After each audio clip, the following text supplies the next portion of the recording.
I've been playing this. I'm 2 playthroughs in. This is a game now available on PC, Xbox, on Game Pass too, and PlayStation platforms. It's $20. It's not a super lengthy experience, but it's a cinematic, beautiful, cool, stylized one with some disappointing gameplay behind it. Now, as you can see on screen here, this is actually the PC version I captured. This is a 2.5D, fairly linear action cinematic thing. You progress fairly linearly with occasional optional routes and secret areas, and no story spoilers, but the general setup here is you're playing as Hiroki, a young samurai trainee who goes through a tragedy, and then you fast forward to being an adult badass samurai who goes on an adventure that quickly descends into like complete madness. Now, the story embraces some classical Japanese folklore, and frankly, it's pretty simple, but also pretty interesting. The questions it, gently pokes at, like the clash of duty, honor, love, and just survival, are pretty cool. And it's all presented extremely well.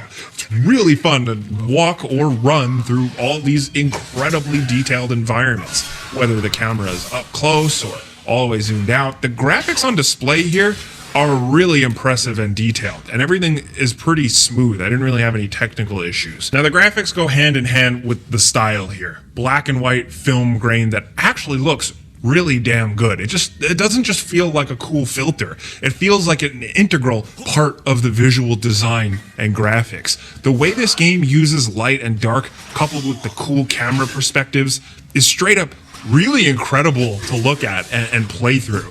And if you like this type of stuff, it makes for a really fun experience. So, I guess the game is technically just kind of ushering you from left to right to see some cool things, but there are plenty of other great games that do this well, like, Limbo, Little Nightmares.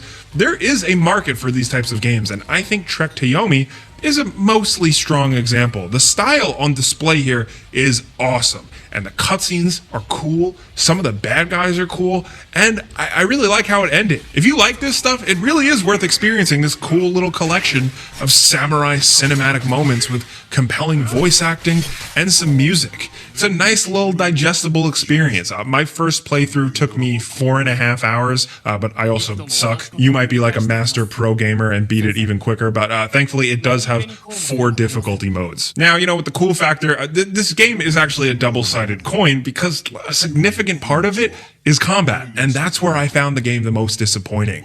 Combat is a basic block, parry system, heavy attack, a light attack, and a mostly useless dodge roll, and a button to switch facing right and left. There's projectiles and occasionally using the environment to your advantage, like slicing a trap to kill some enemies, but that's few and far between. It's all structured fairly well, at least. Like, as you progress and explore, your moveset builds, and having more moves and combos and capabilities does help the combat out a little bit. Some cool stun combos, setting you up for a cool finisher animation that'll give you some health back.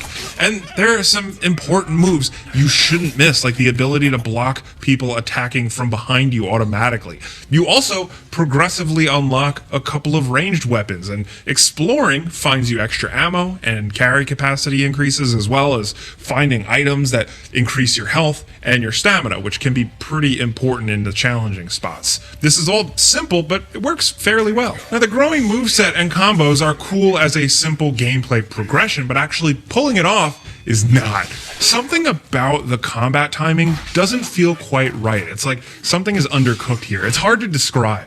It's floaty and chunky at the same time.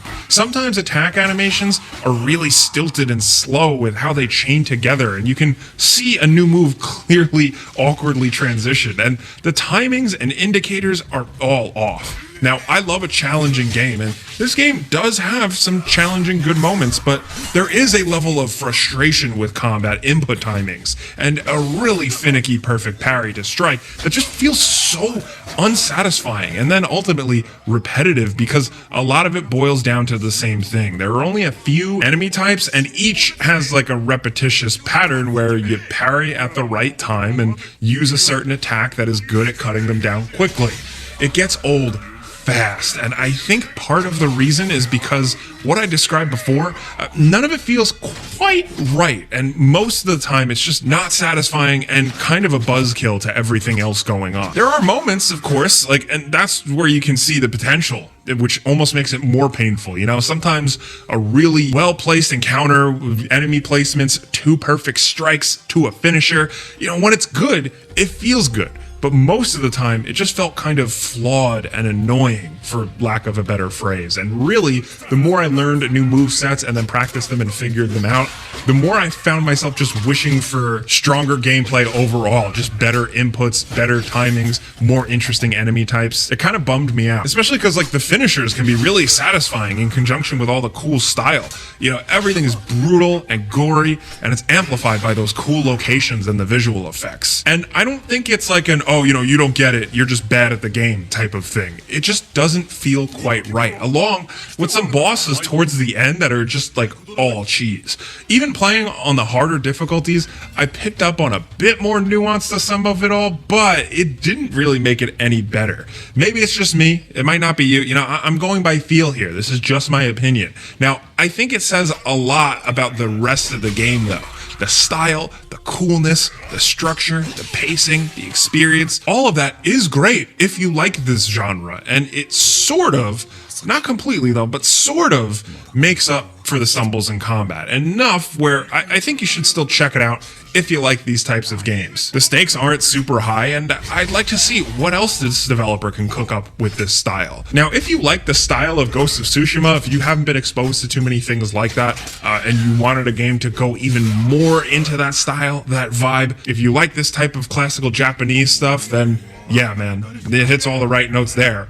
I've gone a long time without using the corny, overused reviewer phrase, it's a mixed bag, but hey man, this is a mixed bag. But again, it's just my opinion. The combat thing is really a matter of feel. So it might click with you more, or you might not be like me where you don't think all the cool style and story is worth it. But that's where we're at here. We've been playing a review copy, and that's the gist of Trek to Yomi. But it is out today, so we want to hear from you guys in the comments, because this is a before you buy. We give you pros, cons, and some personal opinion, so let us know yours. If you jumped into this game day one, if you were intrigued by the style, we'd love to know what you think, but really, the combat. What's your feeling on the combat? A lot of us reviewer type people are being pretty hard on it, but maybe some people are going to learn to love it. I don't know. Let's talk. If you enjoyed this video though, and maybe it helped inform you about a new game, maybe especially a game you hadn't heard of, clicking the like button's all you got to do. It really helps us out. And if you're new, maybe consider subscribing and hitting that notification bell, because we put out videos every single day. But as always, thanks for watching. We'll see you guys next time.